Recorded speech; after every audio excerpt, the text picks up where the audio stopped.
Hello, guys. Hey, it's Nikki from Nikki Nights. Um, if you didn't guess. So I was having a laptop issue, of course, because, why not? But let me just send a message. It's working. I'm back on, so whenever she's connected, I'm up and running.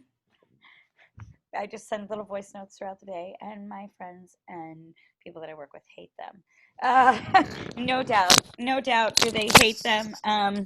Yeah, they're annoying, but it's just they're so much quicker, you guys. Also, I don't really need to worry because I actually I'm alone in the room, so I can talk to you guys like I normally do. But watch, as I say that, the door will swing open and yeah, that's just my luck.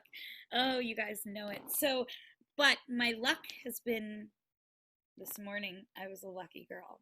I was on Joey Fatone's podcast. Yes. Oh my God, you guys. Can I just talk for a minute about how wonderful Joey Fatone is? Um, yeah, I was I'm beaming, like beaming. Oh my God, my dimples are coming out. Joey brings up my dimples. This is embarrassing because I'm such a teenager right now.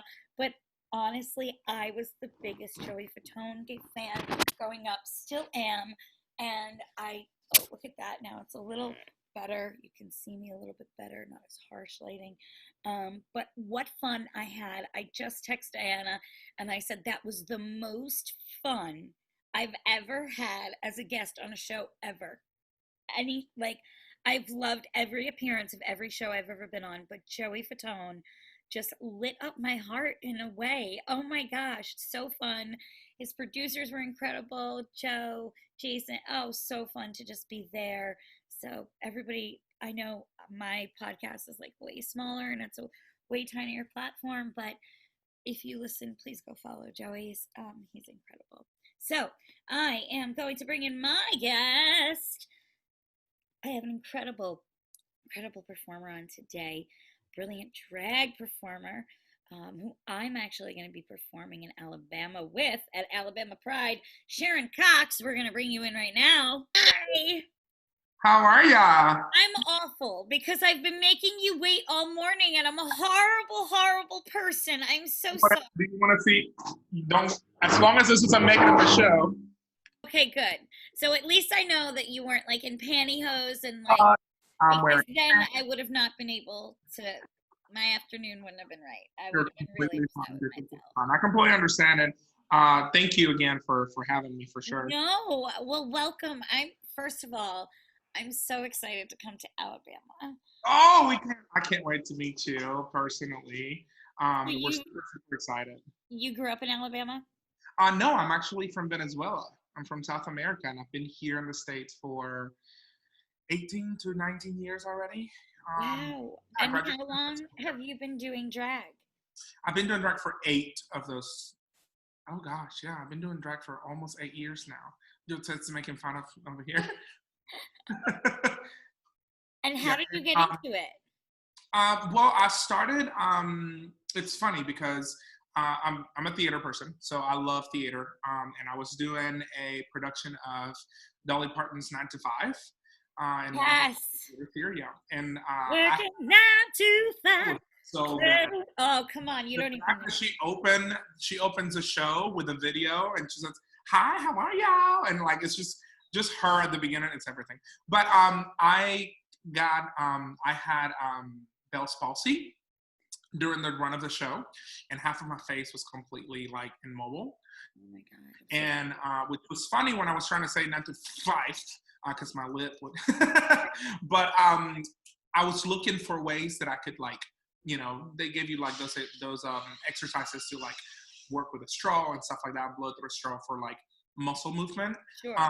And I started lip syncing, and then from that point on, like I started going to karaoke, and then from that point on, I started seeing drag queens in the weekend, and I was like, I kind of want to do that. It kind of not only helped me get my artistic thing out there, my get my art out there, and get entertained with something because I can't do much. But it also helped me as therapy for my face. So drag saved my face, I guess. Well, sometimes, it can be some of the scariest times in life, or you know, some of the darkest times that bring out the things that really are going to fuel us and And shape. add a new light to our life. Like I found with all of this, I had a crazy summer, and I found myself writing so much, and I didn't know how much I loved writing. So, I mean, it's a totally different thing. Yours was way more intense and serious, but I think it's just being able to find some good in a bad situation Yeah. and take something from it. Yeah, and not only that, but it was just not only therapeutic, therapeutic. Is that even a word? Therapeutic, yeah. Listen, English is not my first language, so. But it was not But only I see, at therapeutic. least you have an excuse when you mispronounce. I know, What's right? my excuse? Nothing. We don't know what Donald Trump's excuse is. Oh But God. it was not only therapeutical when it came to um, just my face and just being able to like get those muscles going back to move into movement, but it was also mentally therapeutical because I was in such depression because of my sickness and what was going on. So it definitely helped. And my husband also does drag. Oh my. He's been doing drag for 7 years, and we've been together for 10. So yeah, he's helped a lot with my face situation because he's the one that encouraged me to do drag and to kind of get out there. And even if I couldn't say P's and T's, um, nobody will ever know because it was just lip syncing. And Well, that support, just to have that support from a yes, partner or just somebody in your life, it means so much, and it means more than they know sometimes. They're yeah, just there because definitely. they love us, but when they, it just means a lot to have somebody stand up and be there for you. Yeah. So I think with me, my craft has always been there for me in a way, even when Mhm. I haven't, had somebody, that's always been there for me. Do you find that with performing, is that something that you can just lean on when, if you're in like a bad mood or you're not, feeling it one day? And you can probably just recognize this. It's another thing is finding support within the artistic community. So because as thespians and as theater kids and actors and drag queens, we're all misfits, and so we don't have like an actual, some of us don't have a blood family to support what we do, Yeah. and so I found a huge support in the LGBTQIA community here in Birmingham. A family.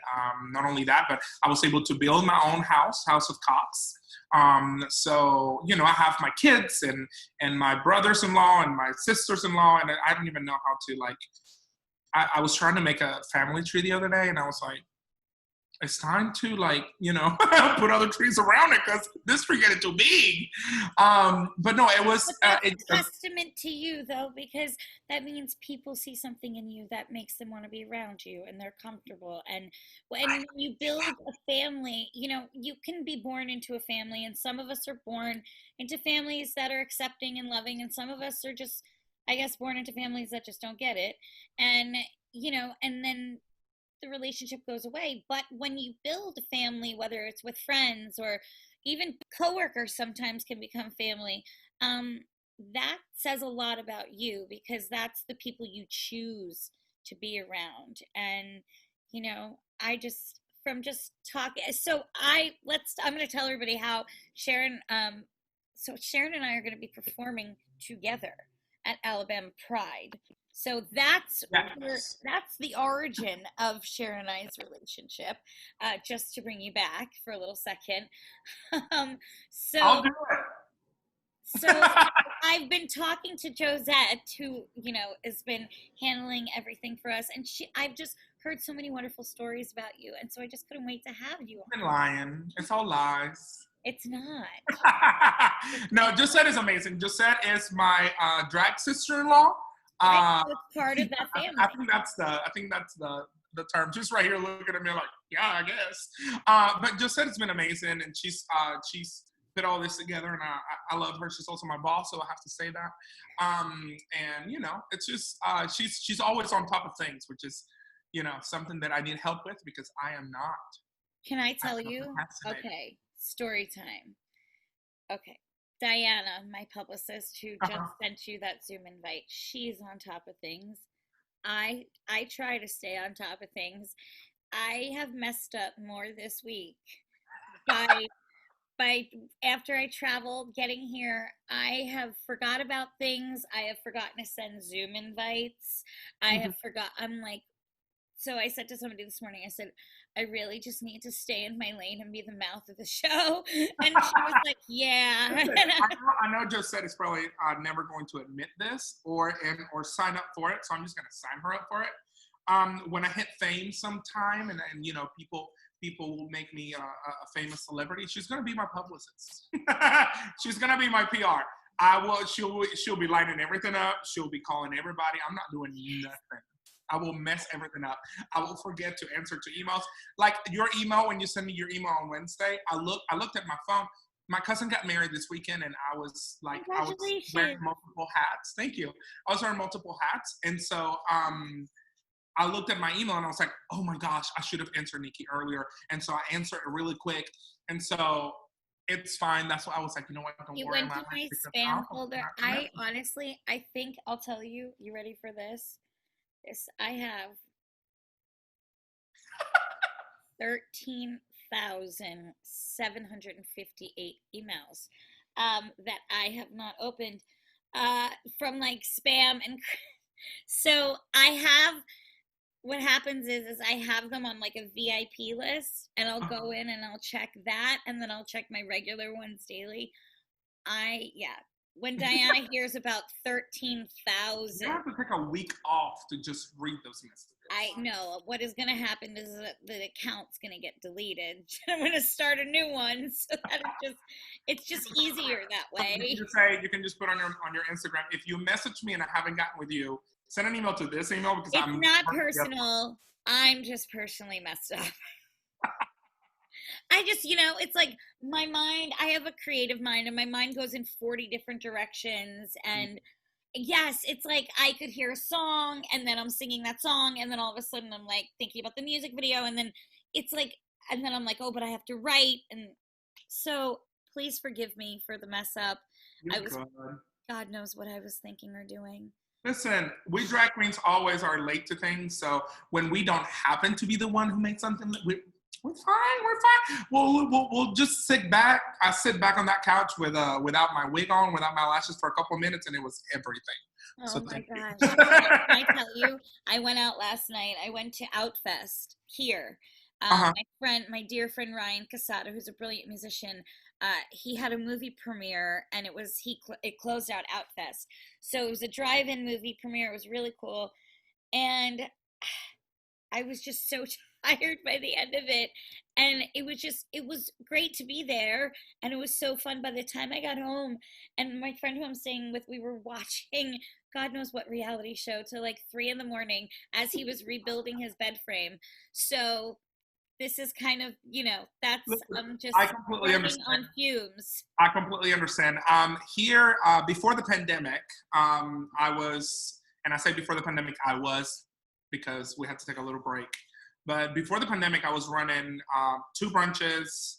My House of Cocx Productions company that I have two brunches here in Birmingham, Sharon's Drag Brunch, and I also manage one called The Other Drag Brunch, which has some of our local newer entertainers.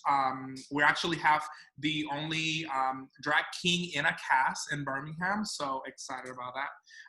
And so, but because we had to take a break, and it's just, I have emails from restaurant owners who want to start back again, who want to use like the brunch as like a hook to get people back in. But then we're talking about COVID guidelines and how we're gonna do it. And I am not an organized person. So like I have to take one day where I just go, okay, we're doing brunches today. And I sit down and I go through all of my brunches emails and messages.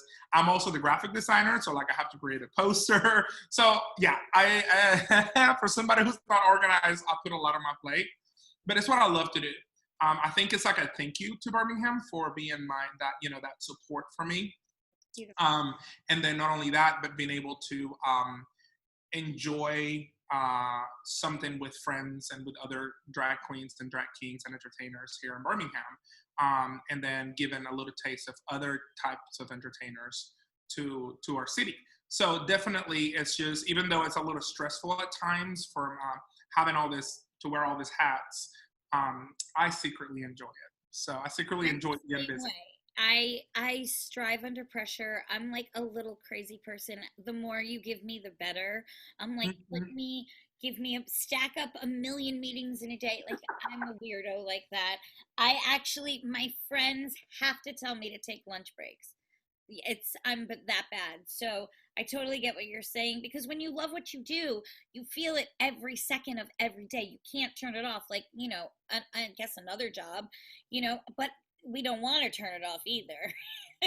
It's also, as artists, we create something from nothing, so it's kind of like a little baby, right? Yes. So it's a creation that we made, and so when something goes wrong, or when something doesn't go the way that it needs to go, oh, you turn into Mama Bear, and you try to make sure that everything goes the way that it needs to go, because you created that from scratch. And so Yes, the we passion behind it too is so important.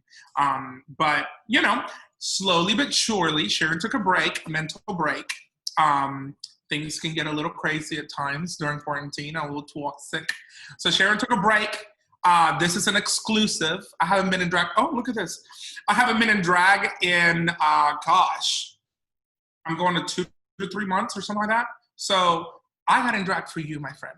well, thank you. You're the catalyst for What? bringing Sharon back. Oh, well, thank you. I mean, to be honest with you, I I put on underwear this morning You put on underwear for me? and pajama bottoms. I put on underwear because I had to come to That's work. the pajama bottoms, but I was like, let me put it together a little bit. It's you find out what works, but it's been interesting to see the quarantine have its effect, and I definitely was under some stress and pressure, personally, with a reoccurring issue that had been going on in my life, and so I felt the need to take 2 months off of social Mhm. media. I'm still off, and but I will go on and post. My publicist will, and we'll post, and it's good to know that I can still, be out there if I want to, but it's nice to take a step back for me and to breathe and just think about things and reassess and get ready for the next phase. Because fall, I'm already walking into Walgreens and seeing pumpkin things, and I'm like, really? Really? Like, I love Oh, Halloween. don't. We need to have Halloween started in June, Mama. But this is what I'm saying. Started in June, but I don't want the fall weather in New York, though. Oh, That, true. I get it. I that get it. feels. We, I want Hocus Pocus to play 365 days a year, but the snow, not so much. yeah, no. Me and my husband are huge, huge Halloween fans, and I think that when I look back into, like, even the House of Cox, like our drag kids and our drag relatives, we all love Halloween. I think that's one requirement you have to What's have. what's a costume that, I think as a kid, Halloween is something that can either be magical and great for kids, or it can be traumatic. I'll tell you about my Halloween experience growing up as a child. It wasn't good. It was good, but then it was great actually, because my grandfather was so passionate about Halloween. He loved it. He would give out the most candy. He would give out money to certain kids with great costumes. Like, he was the best, the Oh most wow. cool. Yeah. Everybody in our neighborhood knew to stop by this major household, because my grandfather was very loved in our town. So as a kid, I saw Halloween. It was magical in our household. It was a day that we were all together. We would order pizza. But what I remember was having to go get the Halloween costume. Ooh. Yes, that's where I would run into trouble, because I could not do as a child. Oh No, no. I would walk into Party City. I'm not kidding. I could not walk into Party City alone until I was at least 15 years old. 15, Oh, 16. I was petrified. I could not do the mask. It scared the living daylights out of me. And so Halloween was always kind of traumatic as well, because like my uncles would jump out in masks and my cousins and scare me because I thought it was the funniest thing in the world. oh So no. I loved Halloween, but at the same time, I was just like, oh God. It was one of those things, when you love it and hate it at the same time. Yeah, yeah. Like you want to enjoy it, but trauma doesn't allow you to. Trust me, I get it. Yeah, I remember there was my uncle kept one of his masks. My uncle Mike, he was like the Hellraiser in the family. My uncle Steve was an angel, and my uncle Mike had this one mask in our household, and he would put it up in the corner of this closet, and I knew it was there, but I could never reach it because I'm 4'10", and to this day, I think we left it in the house. This thing haunts me. I can still see what it looks like in my head. So yeah, this is what I'm saying. So I I do thankfully love never and enjoy. I never had that problem. I'm not a fan of gore. So I would say that. Yeah. For Halloween, I'm not a fan of blood and gore and all that kind of. My husband, on the other hand, he could put blood all over the walls if he could take it off. If he knew that I wasn't going to kill him for staining the Yeah. wall. But he loves the gore stuff. I'm not a fan of the gore. I like the traditional Halloween, like Freddy, Michael, Jason. We just bought a house, and my Congrats. husband has a huge front yard now. And he works for a haunted house here in Alabama called Atrox Factory. And he worked on, he's very creative. He's the head makeup artist there. And so he made all these tombstones and literally made a cemetery. Nikki, when I tell you that he made pillars and it looks like they're brick, and like there's a whole fence, and then there's like tombstones with our names on them, and when the Sanderson sisters' names on them, and like he made a whole like cemetery in our front yard. So definitely he loves it, and I enjoy seeing him happy. We have some decal bats that I didn't approve in my kitchen now. At first, I didn't like them, but now I'm growing to like them. But yeah, it's just one of those things where Halloween, and for me, for drag, this hair, she wants to look a little. Life. I know, right? She looks a little wild over here going. Bloop. This, Halloween for me as a drag queen, like normally you have all these gay boys wanting to do drag for Halloween. For me, I actually do the opposite, and I do boy drag. So like I've been Freddie Mercury, I did of course Frankenfurter, which titter in the middle. But definitely like I've always tried to figure out a male-ish character Right. to do. And I just love flipping that whole script because people always expect you to be like the female version of something or a sexy version of this. And so I think I'm learning to love Halloween a little bit more now because drag can actually make it like, here we go, another show on Halloween. Let's give people money for their costumes. But I've been playing with it a little bit, and it's just, it's great. And I think one of the things that we're holding on to right now during the pandemic is we're not going to let Halloween go by. So we're definitely enjoying that. But don't let me fool you. I love Christmas. I love Yule. I love celebrating Yule. I So, so I definitely let him do everything in the house for Halloween, and then he knows that after Thanksgiving, I'm in charge of the Yule Christmas celebration. So, Well, I am scared to death because I'm going to be going to Virginia in a little bit to do an event. I'm going to be doing a guided Zoom type of thing mhm. for a haunted house. Ooh, your face. Yeah. I'm so excited because it's with an amazing charity and I can't wait to work with them. And my friends are producing it and I'm just so excited. I can't wait to go, but at the same time, I'm already nervous. I'm already nervous. I'm already thinking about like calming things I could do before it. Like I think it's that thing as a kid, but it's gonna be interesting to see. Hopefully at 31, I have a little more together. My one time, I'll tell you this ridiculous story.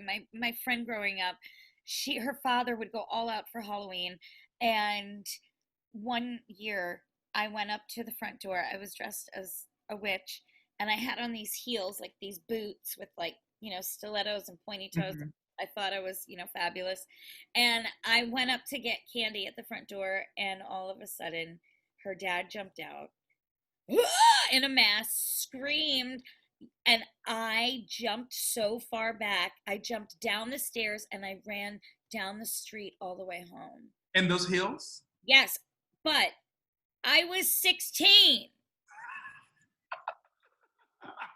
I was 16, Sharon. Like, so this is my weird, unhealthy relationship with Halloween. So now I'm gonna go wear sneakers when I go, and I'm hoping that the 15 years have given me some time to mature, put my big girl panties on, maybe a pair of Depends, and get through it. Depends, yeah, depends. I just keep telling myself it's for charity. It's for charity. You're good. You're doing good. It's good. And then I'm like, but you said it's virtual? You guys are doing a Zoom tour? yeah, I'm gonna be there, but people can watch my torture. Listen, this is one of the things that I love about the quarantine, how it's kind of made us all into producers, editors, PRs. Like literally, we've done everything, and I think that's one of the things that I love about it is that, perhaps like Pride. Pride this year is going to be. We're going to have here in Birmingham. We're going to have a digital Pride. And so they're working on it. It's on September 26th. I got my notes right here before on September 26th, and it's going to be via Facebook. And so, like, when I see all these people working and trying to figure out, okay, so what's going to work? How are we going to do the live? How do we get all these people's videos? One of the things that I loved about the whole digital era that we're living in is that, at the beginning, all of our bars had to be closed. And they were losing, they had to pay, they still had to pay rent because, we live in a state where they still had to pay stuff at the beginning. It was not great. They were not very supportive. So I decided to get all of our drag queens in, most of our drag queens in Birmingham. I think I might have overseen a couple of them, but I had 32 drag queens in one show. Wow. We did a show called Beham Gets Back, and we had 32 drag queens. It was so much work to try to get all these drag queens to get their video at a timeline, first of all. Well, let me tell you, we did a video, a hairspray video, a You Can't Stop the Beat video to raise money for the Actors Fund. And I can't tell you, I think there must have been, with the different cast of Hairspray, I think there had to be over 100 people in this video. I can't imagine. The girl who edited it, I actually left a comment on her Instagram page because I said to her, I can't imagine what that was like, getting all these different videos and piecing them together. It has to be incredibly tough. No, it was, and the thing is, for me, I didn't think about doing a pre-recorded show. I did a live show. Yeah. A lot of people pre-recorded their videos, but it was the task of putting this video up and doing this, and then I was not only producing it, but I was emceeing it, directing it, and everything. So like people would see me go. That's what was happening with my podcast. Yeah, it's a lot, and then I've been so fortunate to have my publicist and the team jump on because when you are, it's a lot. So it's good. And today, clearly, I learned to stay in Nikki's own lane and not book myself. But it's interesting to just see and take on all these different roles, but then learn what you're good at. Definitely. Stick to the tried and true. It's learning too. It's a learning curve for everybody. Sure. I truly do appreciate what the struggle has made us into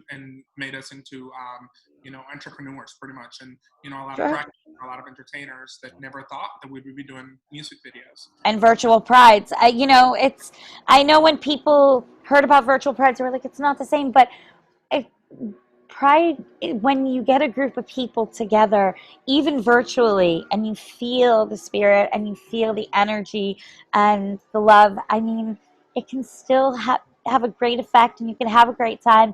I know I can't wait to get down there and perform in person with you. Listen, this is one of those things that, even though we're getting this to kind of just bring some normalcy to our community, we cannot wait for next year. Rona permitting, we'll have a regular Pride on June 13th of 2021. We have you, we have Spikey Van Dyke, Geneva Convention, one of my favorite drag entertainers. If you don't know who she is, look her up. We have Venus Envy, and we have some RuPaul's girls that, you can't say nothing yet. And then not only that, but we're also going to showcase our local girls who are the backbone of our LGBTQIA community here in Birmingham. There are truly headliners, our true headliners for Pride. And so we're definitely going to be supporting our local entertainers as well. But yeah, it's just, it's one of those things where I can't wait until things go back to normal. Yes. Thankfully, I've been going to work, and thankfully, I've been getting my brain has been going into a little bit of more of a schedule. But yeah, I can't wait until I can start doing this every weekend for sure. Yeah, I can't wait. I've never been to Alabama. I've spent time in the South kind of working, but I've never really been Well, to if you that haven't part of the done South. it, you need to come to my house, and I need to make you some Venezuelan food. Oh my gosh, please, please, please. Figure out the schedule. Are you kidding? Josette's in charge of my schedule, so just tell her, just put me Let wherever. Put me me at your dining room table, and I'll just sit there. I will be so happy. No, we would love to have you. Well, She said, I'll fit it in. Come here. Well, I'll do this. How about this? I will. Right now? Huh? Don't you think that Josette should show her face right now? I do, because I've been waiting to meet Josette. I want to meet her. Come on. Come on. I've been talking to Dara. We've been talking for months. Now here, see, on my podcast, it had to come to this, right? Thank you.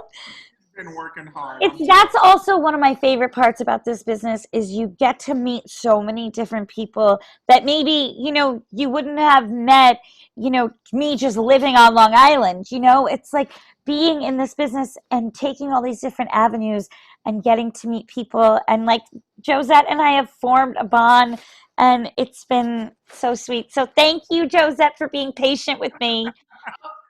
She said, of course. Yes, she already knows. See, everybody who knows after a while, they're like, yes, that's just Nikki.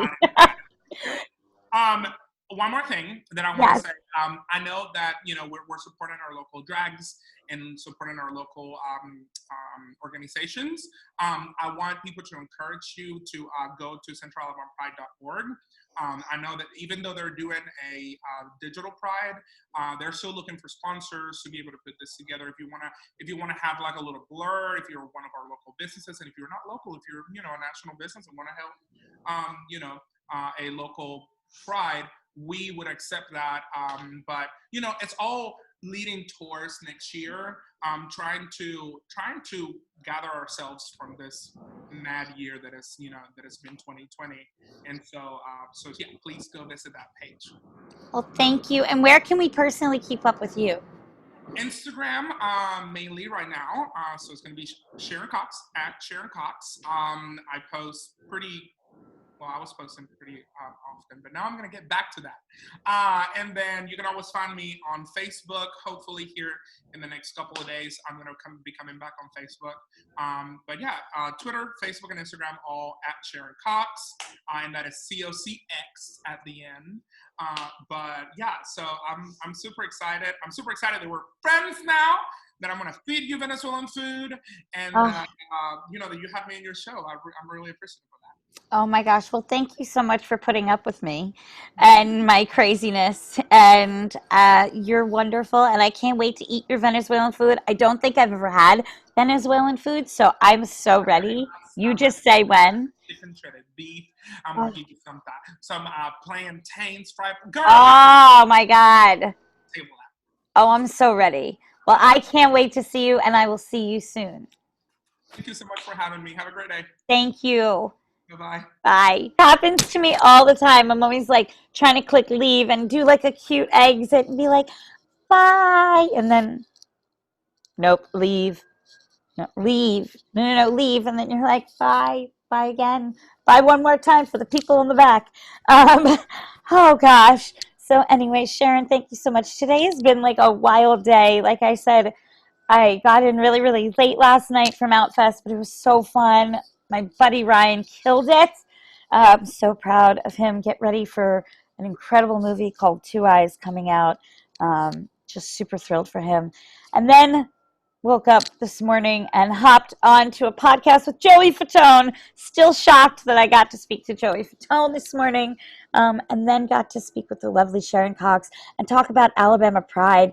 It's going to be such a brilliant, fun, important event.